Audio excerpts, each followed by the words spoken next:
生气啊！刚刚说我太冲动，对不起。等春暖花开，我们把那些车厘子的盆栽放到叔叔的墓前，他就不会孤单了。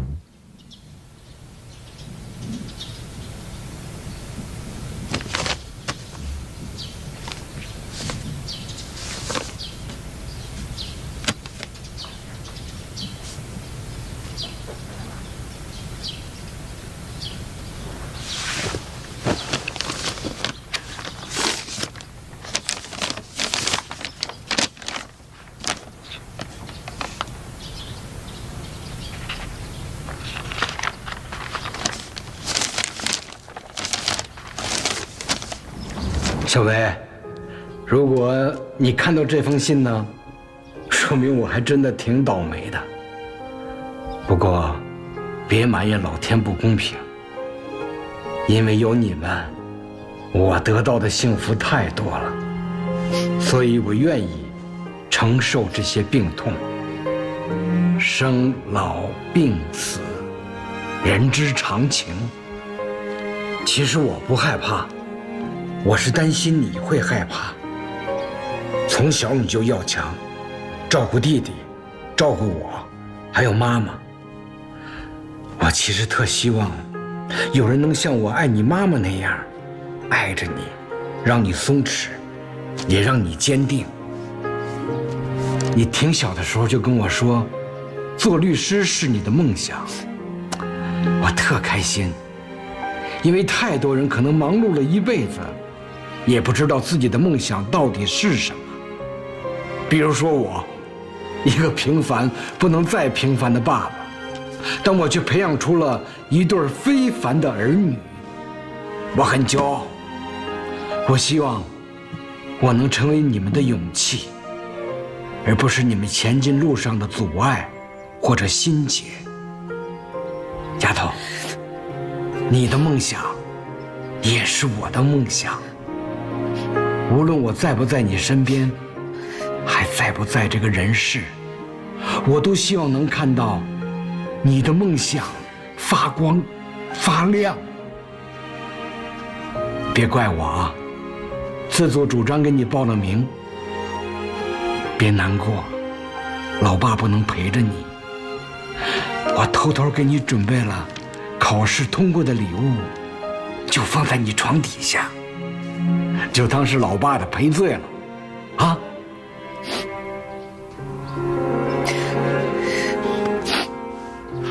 如果我们遇到坎儿，就地躺下的话，那么我们所有的痛苦都不会被治愈。你的理想，你的才能，都是白费。 我宁愿做一个反派，我宁愿让你烦我，但我也想逼着你去做这些事情。我知道这很煎熬，但是不管是痛苦、失意，还是刀光剑影，我都愿意陪你一起扛。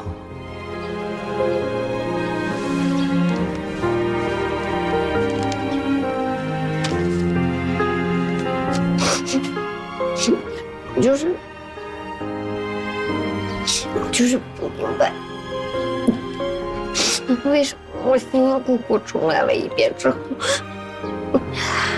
结果还是不会改变。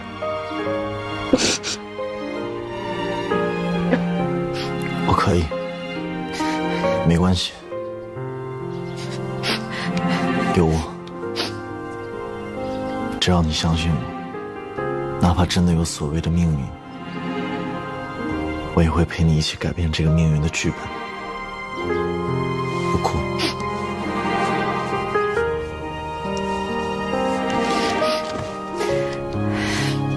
不哭。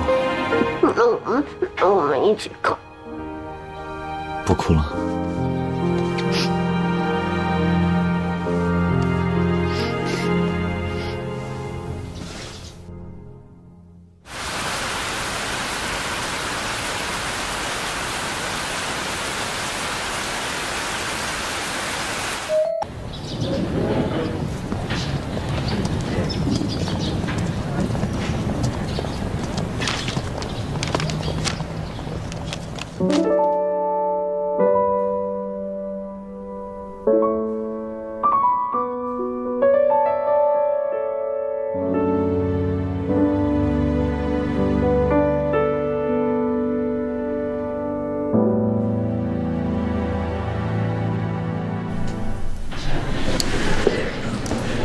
还记得大一的时候你偷看我卷子吗？现在可没机会了。我跟你说了好几百遍了，没偷看。再说了，我一个第一偷看，你第二干什么？看不见卷子没关系，不是能看见我吗？我就是你的定海神针，我在这儿，你就不会害怕。同学们，考试将在5分钟之后开始，考试时长是210分钟，请大家一定要注意遵守考场纪律。考试时间结束时，请立即停笔，如有违反，一律按照作弊处理。在考试期间，如有任何疑问，请举手向我咨询，不要交头接耳，私下议论。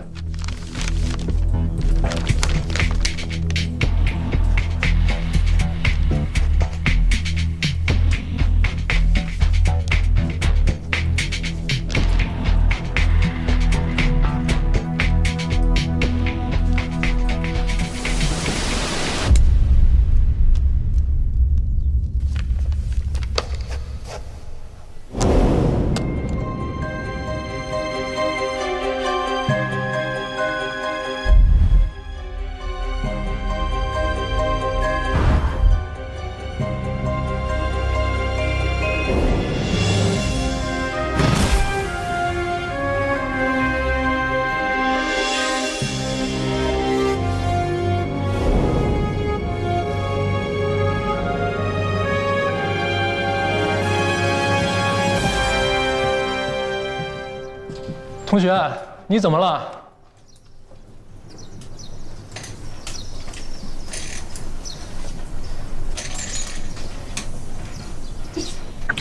我刚才有一点头晕。继续答题，坐吧。大家都注意遵守考场纪律啊！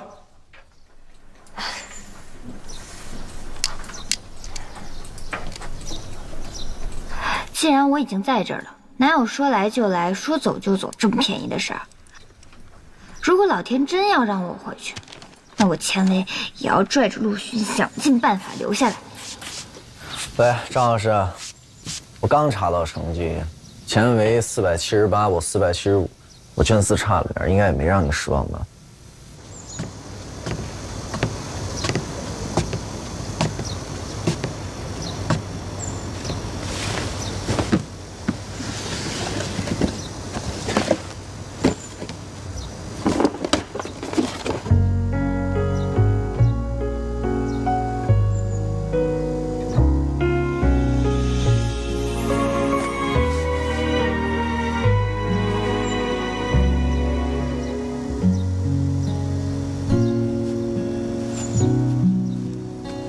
不愧是你啊！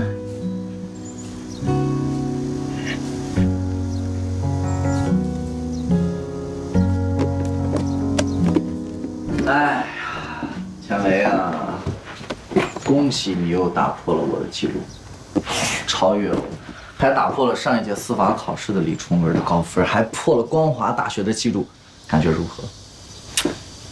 一个字爽。庆祝一下。还有一个好消息，双喜临门。张老师呢还给了一个 offer， 锦源律所的实习机会。真的假的？哎，那我们可以一起去啦。这么难得的机会，肯定只有一个名额，怎么可能2个人一起？你让给我的？怎么会呢？我那么忙，而且法维在线正式上线了，下学期呢还要跟法学院做社区援助，所以没办法兼顾那么多，前期工作也多，律所只能放一放。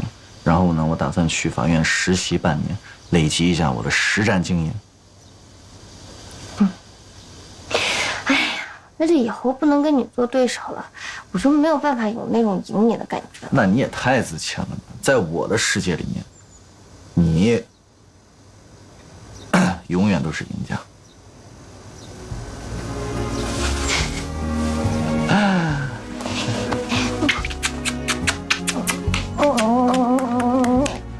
啄木鸟。钱维，你是不是？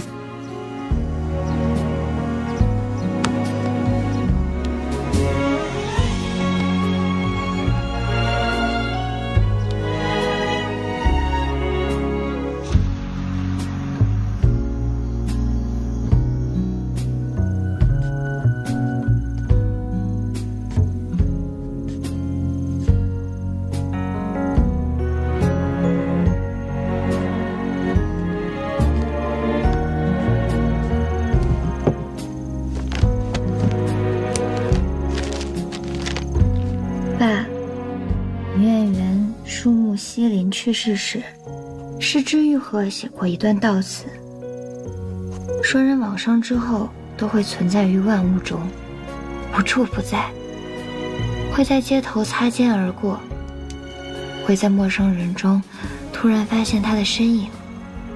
也许失去才是永恒的得到。这句话我今天才彻底明白。我想永远地留在这个世界，不再回到2022。爸，再见。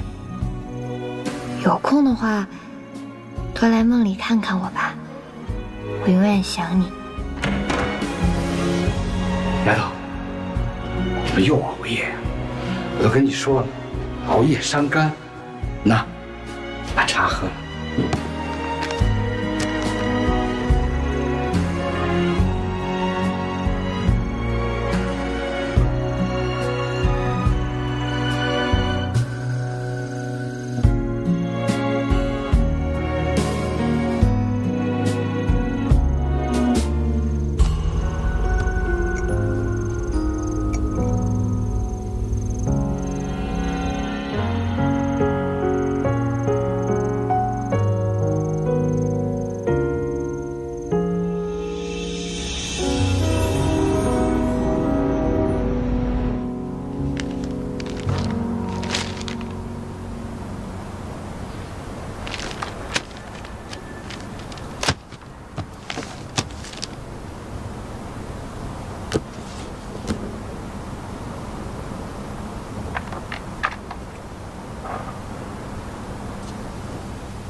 世界真小，我已经试着放下了，你却又出现。童文，哎，就知道你还没走。那，帮我给客户送个资料。行。地址已经发到你手机上了。哦，我看一下。夜店？嗨，归国富二代。这人就这样，家里头不待见，你一去正好。他呀，就喜欢年轻的帅的。蓝小姐，我扶着你吧。哎，你好。我没有喝过。你好，哎。我想问一下，这个总统房的兰鹤小姐是哪一位啊？她就是兰鹤小姐。我今天来的时候就已经喝了不少，这怎么办？谢谢啊。我的酒给我打开啊！我的酒快点儿！你好，兰鹤小姐，我干杯！我们两个喝得很高兴。你好，我是来跟您送合同的。哎，您没事吧？兰小姐。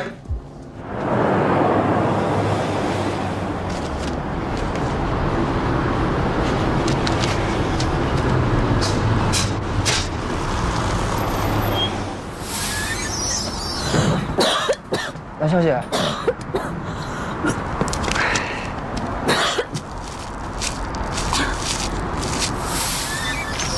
兰小姐，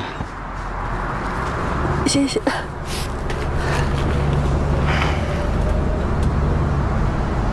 你谁啊？我是九元律所的李崇文，我是来给你送合同的。刚才您喝太多了。为什么在公交车上？这个呀，刚才您喝太多了，可能不记得了。然后我冒昧的拿您手机给你爸、给你哥打电话，他们都不接。我也是没有办法，我怕你一个人回家不安全，而且地铁都停运了，就剩公交车了。我爸，我哥，他们巴不得这辈子都见不到我，他们怎么会接电话呢？哎，你知道吗？如果是派出所或者是那个殡仪馆给他们打电话，他们肯定就秒接电话了。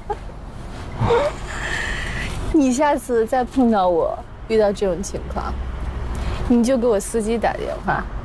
这个世界上只有我司机。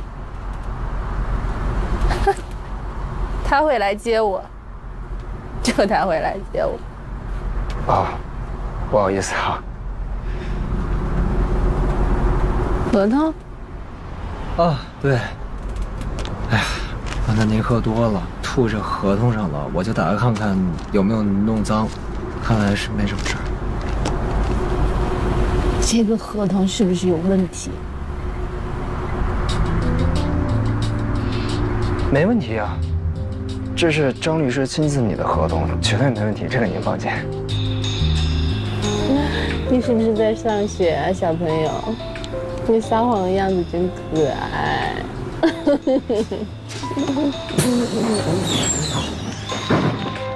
合同你拿好，我任务完成了，我先走了。哎，这个项目是我爸丢给我的，但是我哥美其名曰说帮我横插了进来。他说之前所有的合同都是你们律所出的模板，说改改就行了。但是你知道吗？如果我这次再输掉的话，我爸就再也不会信任我了。哦。哎，我哥是你们律所的委托人，难道我就不是吗？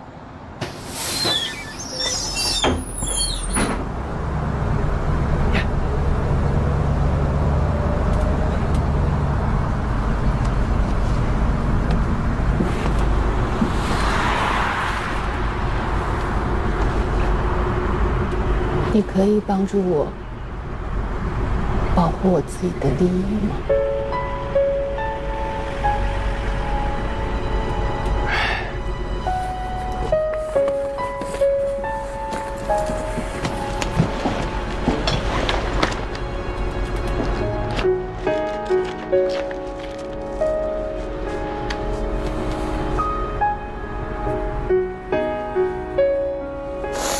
其实这份合同有很多模糊的条款。这块土地上，它不仅约定了兄妹二人各自规划的面积之外，而且还约定了，如果需要，你哥哥可以申请扩大原定面积。你哥哥一旦申请扩建，他作为补充土地的提供方，那么扩充的面积需要你按市场价的差价补给他。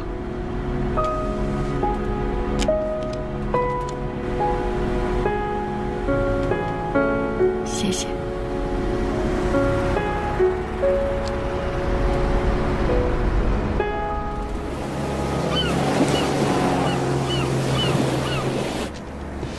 哎，你是 UCB 的 LLM 吗？我今年也想申请 UCB 的 GD 呢。那我到时候把我的课业笔记给你看看，有帮助的。好呀。打开了实习这个新副本以后，之前的人生经验就都没用，没有了趋利避害的 buff， 什么都得靠自己了。不过有这奔三的智商，外加这一头青春的发际线，我相信一定没问题，可以的。哇，秦伟啊，你来实习还是来摆摊呢？哎呀，跟你说，到时候你就知道这些有用了。还有这个防止磨脚后跟的也非常有用啊。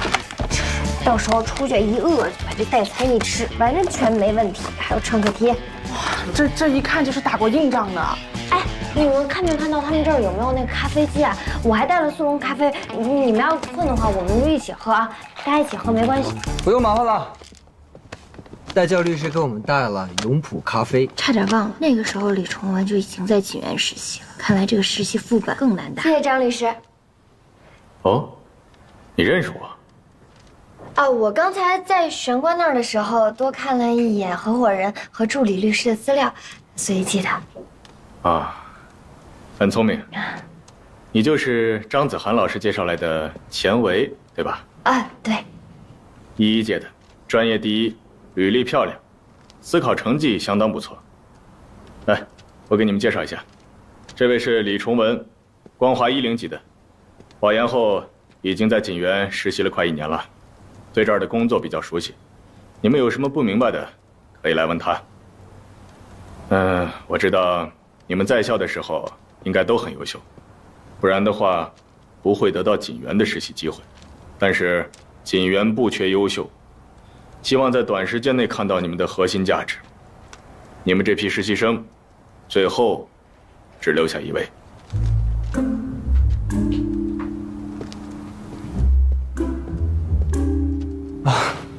大家不用紧张，毕竟第一天来嘛。这样，我们从简单的开始吧。现在有一个民事借贷纠纷案，基本案情我已经发到你们邮箱了，你们可以看一下。然后每个人给客户做一个工作方案，给到我，好吧？好。千薇，下班之前做好，给我，做得到吗？可是现在已经3点钟了。对啊。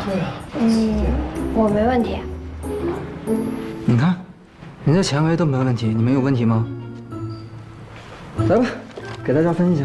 谢谢。喝点咖啡，提提精神。钱维。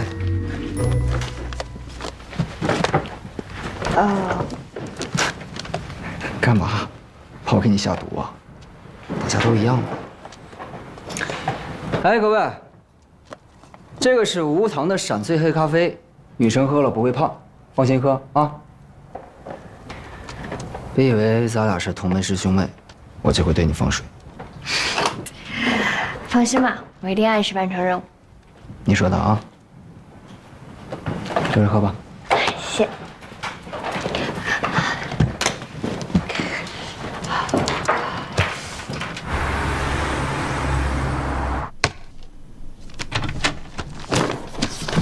哎，陆巡，怎么这么晚还没走？刚开完庭，材料太多了，我帮数据员收拾一下。哎，陆巡，你有女朋友吗？你这个实习期就这么忙，你怎么找对象？你怎么谈恋爱啊？你不懂，我的女朋友特别的喜欢工作。我毕业那年，我前女友跟我说的也是这些话。哥，祝福你。好吧，我先走了，拜拜。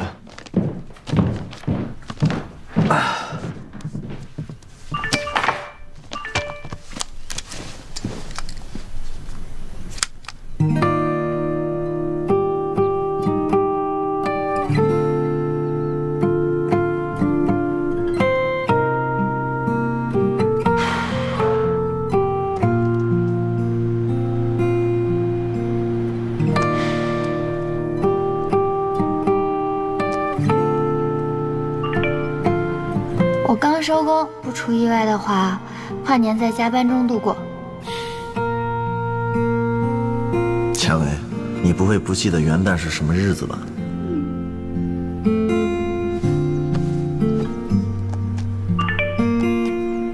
你自己不都说了吗？辞旧迎新跨年的日子了。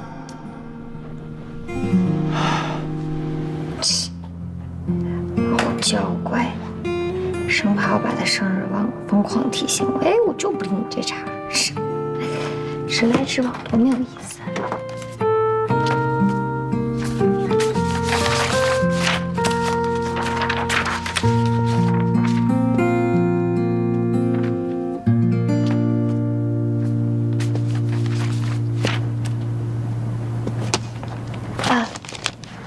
那个意见书我已经发给你了，这个是我给同事们打印明天的资料，我这不算开小差啊。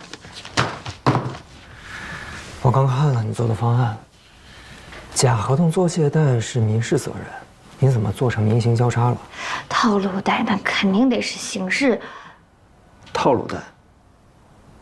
忘了18年开始，这类民事借贷才被列入套路贷的范畴，是以后会增加的法条。又来！哎，我跟你说，这以后这种事情真的是越来越多。就是他们这种空壳公司以借贷为名义，然后收人家高利贷啊，敲诈勒索，然后出现了法律纠纷了之后，他们就直接破产跑路。因为 P2P 暴雷，2018年以后，这类行为全部按照套路贷进行处理。那出借人，我跟你说，不只要赔钱，还要坐牢的。那将来是会改变的呀，那也是以后的事儿。那你现在这么做，实习，懂了，现在就。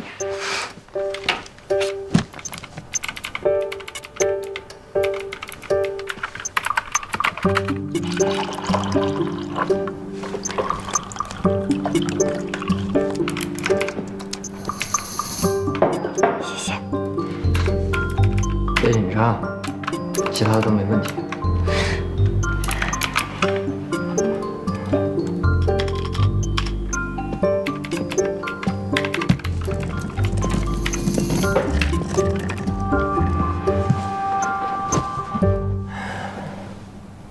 听说你父亲的事儿，我以为你会消沉很久，没想到状态调整得这么快，真的太难得了。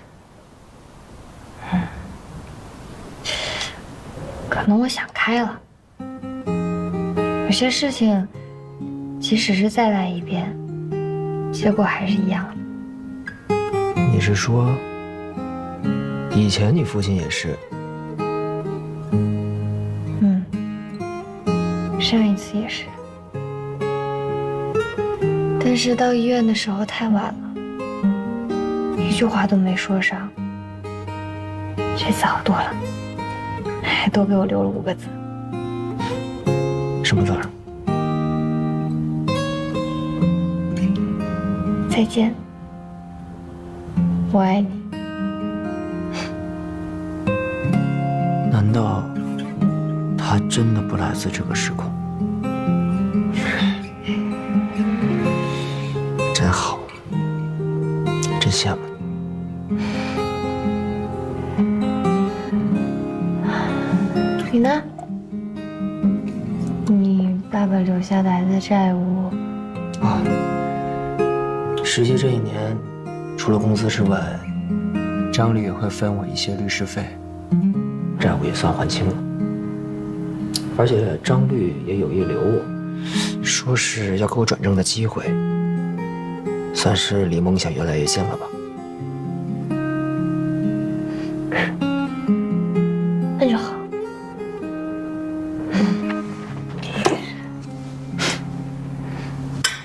干了。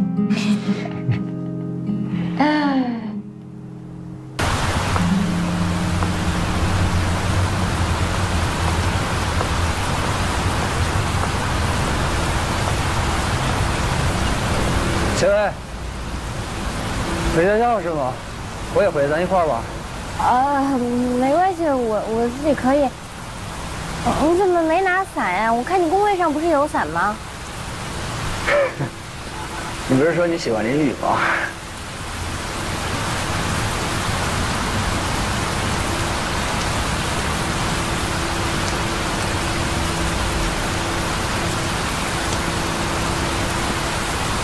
他来接你。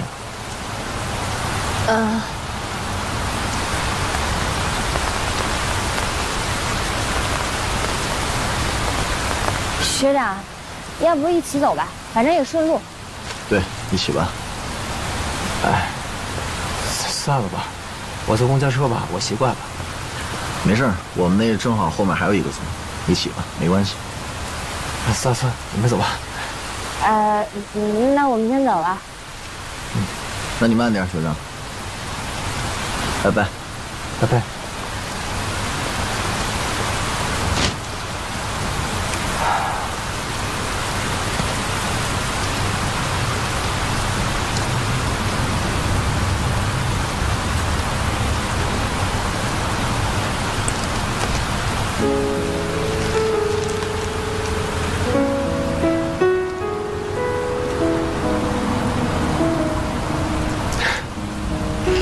是我傻了，怎么会有人真的喜欢淋雨？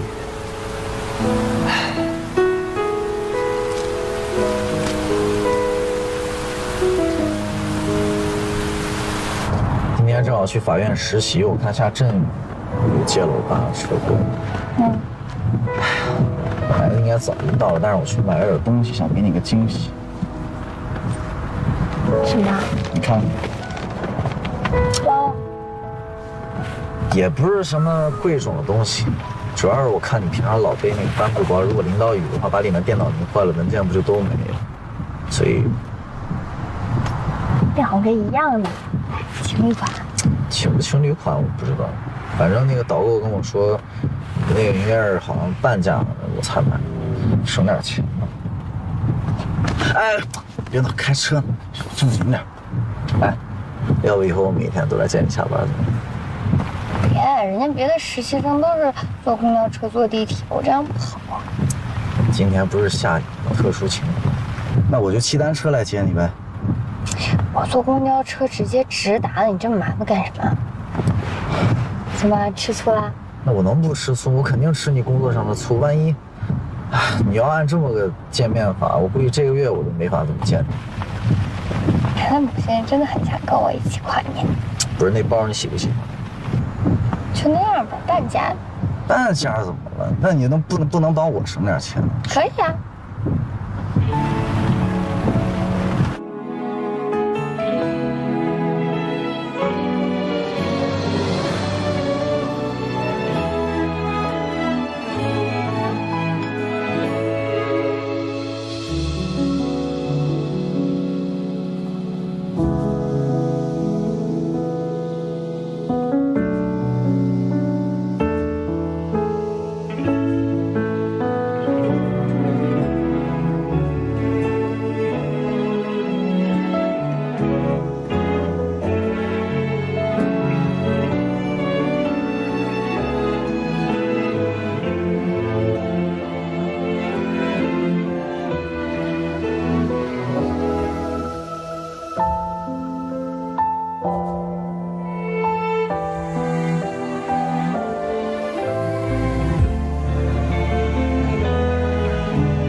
嗨，归国富二代，这人就这样，家里头不待见，你去正好。他呀，就喜欢年轻的、帅的，你去正好。哎，怎么了？我说崇文，谁没有寒窗苦读过10年书呢？谁又没怀揣过改造世界的梦想？但是，社会是现实的。残酷的，有些时候机会一旦错过，就很难再遇到了。哎，崇文，加薪的事情我跟合伙人已经谈过了，没问题了。我知道你着急拿执业证，我会尽快帮你操作一下挂锁的事情，以后也会慢慢的把一些稳定的案源分给你来接手。但是你要清楚的知道自己的位子。要知道公司需要你做什么，啊？好了，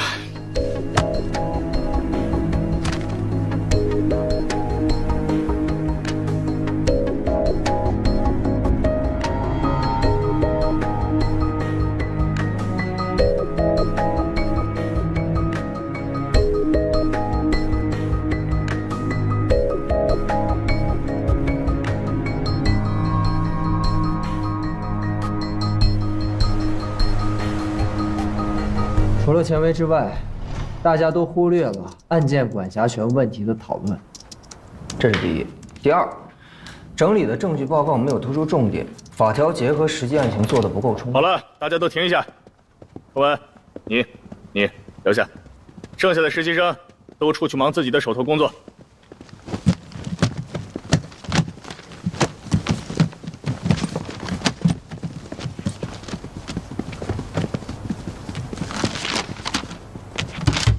崇文，锦源是乐达常年的法律顾问，根据客户的需求，你们要签一下保密协议。客户要求我们以最低的经济损失，以合法的手段来开除这个名叫秦奋的男高管。工龄9年，资料里是他这9年的工作记录、出差记录和身体状况。这个秦奋有慢性肾炎，我提了把他调到高辐射、高消耗的实操岗位，让他自己提出离职。但是客户呢，想要速战速决。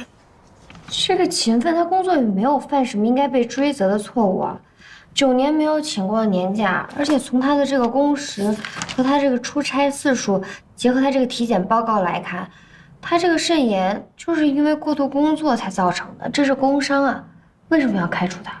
什么为什么？客户没有任何义务向我们阐述为什么开除他的实际理由。他不说，那我们就没有一个合理的理由去开除一个9年工龄的员工啊。谢伟，这个可能性有很多，有可能是因为他在派别斗争中失败，也可能是因为他自己身体和家庭的原因，导致他无法高效的工作。那既然客户已经决定这样做了，那原因并不重要，最重要的是我们怎么满足客户低价开除他的诉求。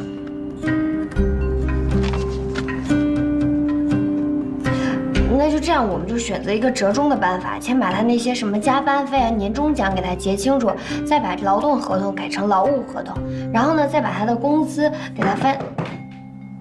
客户要的不是折中，他们不愿意给 N+1的赔付，就不会同意赔付累计拖欠的加班费和年终奖。我们坐在这儿，不是要讨论一个折中方案。张老师就带出这么个学生。我有一个想法，可能需要客户配合一下，就是有点折腾。你说说看。可以通过高层口头让他休假。